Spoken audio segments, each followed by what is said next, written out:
And it's not just us, but other parts of the central U.S. are dealing with severe weather this weekend as well. Everything from fire and ice to blizzards and tornadoes. We are just learning about a tractor trailer crash on I-81 South in Wytheville, exit 70. It's creating a 6-mile backup. The Pebble Creek Apartments is right off of that roadway. We saw a lot of fire and police activity head this direction. With a lot of education and training, anyone interested could become a jeweler. Well, I'm here at Amrines to see if Caitlin can. Christian, it's feeling a little bit like summer in April now. We've taken a complete 180 from last week. Dry leaves and debris that are just picking up and flying all over the place. We're here in Salem on Wildwood, and the road here is closed. You can see why. The American flag was removed from the U.S. consulate building in St. Petersburg, Russia. All right, so have you ever thought, I could be a house guest, I could win that show? Well, guess what? Now's your chance. And lots of big personalities, lots of fun, lots of interesting things that we've seen here today as well. I've got right here the sheet that we've been using to have people sell themselves for 2 minutes. I've been getting whipped and blown around this morning, so it is very powerful winds. The warrants show another person, Marquis Williams, may have been involved in the murder of Lisa Henderson. I mean, that's some pretty serious stuff we're talking about. So if, you know, people are concerned, maybe keep their phones or their computers, TV handy just to make sure that they're getting those alerts. Well, thousands of people waited eagerly to see eggs fall from the sky. So it's already looking like there's going to be a big crowd, as you just mentioned. As you can see, people are already starting to show up for Monster Jam. We've even got somebody out here, looks like they're practicing on an ATV. Hannah, I just saw an email that got sent to the station from you. All race events canceled? What's going on? And one man who was trapped near a tornado in Arkansas got it all on camera. We're going to get right to it this morning. Everyone's talking about the snow that piled on the NRV overnight. It's causing lots of power outages, tons of road issues. We're back with Denise Hayes and Sylvie Peterson from the Roanoke Valley SPCA. Felicia had to say bye for a little bit because she was not feeling the table, but that's okay. She's still available for adoption. A teenager from Roanoke was found with a handgun in his carry-on bag at the Roanoke-Blacksburg Regional Airport. Max, part of the Max Val and PETA Confidential Tour. Thank you so much. Thank you, thank you, thank you. Thanks for having me.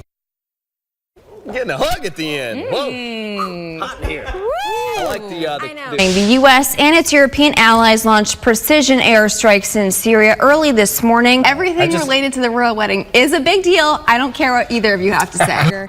Who doesn't love Gravedigger? If you've been to a Monster Jam show, you are the star of the show, right? These ads have been popping up on my Twitter feed a lot lately, within the last month or so, and even more lately with March acting as an awareness month for the painful condition called endometriosis. I have endometriosis, just like many other women, yet many don't know they have it. Celebrities are adding their voices, like Dancing with the Stars judge Julianne Hough, who posts PSA-type videos to her Instagram feed, reaching more than 4 million followers, telling women to speak up about their pain. Usually presents with painful periods, especially pelvic pain and cramping a few days before the onset of your period that continues through, and then oftentimes resolves afterwards in the beginning, though unfortunately as time progresses that pain can become more and more constant. Dr. James Casey says for many women with these symptoms, it can take up to 10 years before endometriosis is diagnosed. One of the stats was 1 in 10. Is that pretty accurate? That's pretty accurate, you're right. About 10% of reproductive age women are currently experiencing endometriosis-related symptoms. Do all of them know about that? They don't. Actually, the majority are symptomatic with the symptoms described, but there's a subset of patients that have no symptoms or their symptoms are purely due to infertility, and so we wouldn't know that until either they attempted to become pregnant or in some women they actually don't have any symptoms at all. Treatment options are based on the individual but range from surgery to hormone medication, and with more conversation surrounding the condition, he says there's hope. It's something that can be treated very effectively, but oftentimes a lot of women just don't know that having painful periods is something that shouldn't be the norm. And it all starts with speaking up. Casey says if you're hearing this and it sounds like something you live with, call your doctor to start the conversation. Caitlin Francis, WDBJ 7.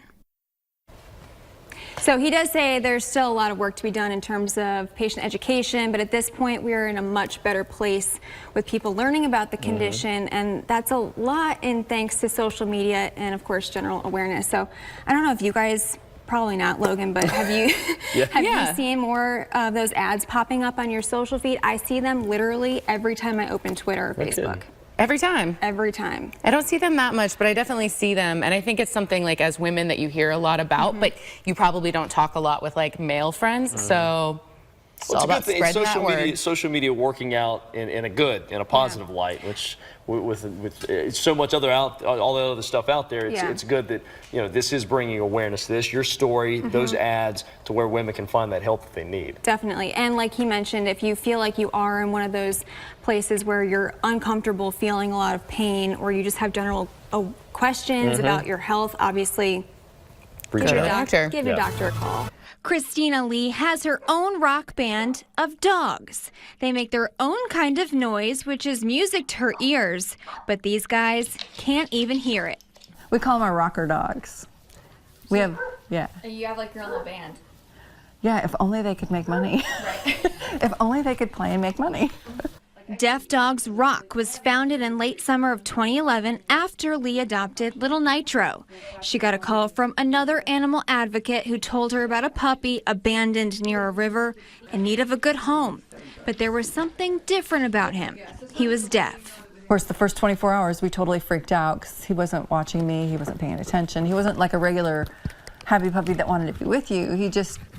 And so I had a little bit of a freak out moment. But that little freak out moment turned into the website and an outlet to help other people with deaf dogs. The way it's grown since is still unbelievable to Lee. I never thought deaf dog, I mean, I knew there were a lot of deaf dog people out there, but had no idea that deafdogsrock.com would go global. And right now it is global. They're also going viral. David Bowie. And we have Chris Cornell, we have Cornell outside, and we have Buddy Holly. Nitro we actually named after a town in West Virginia, Nitro, West Virginia. But there is also the band Nitroglycerin, so there's always that. Yeah. And they are rocking the internet. Good job. She uses American Sign Language with them, and you can see with a little patience and education, it's easy to learn. Speak. Oh, sneeze. That was a good one. Good job. But it all started with Nitro. This one dog has saved thousands of deaf dogs because he's our inspiration. And so far, they've sponsored 345 deaf dogs into rescue, and about 3,000 have been adopted off the website. But Lee would probably tell you it's the people who really get rescued by these special pups. We say deaf dogs here with their hearts. Caitlin Francis, WDBJ7. How cool. It's like I just allow the cats, myself. the dogs, I know, they're just I like, allow I'm gonna get in your lap. I feel like Dr. Doolittle sometimes. I'm just like, whatever, just come on in, whatever. I don't care.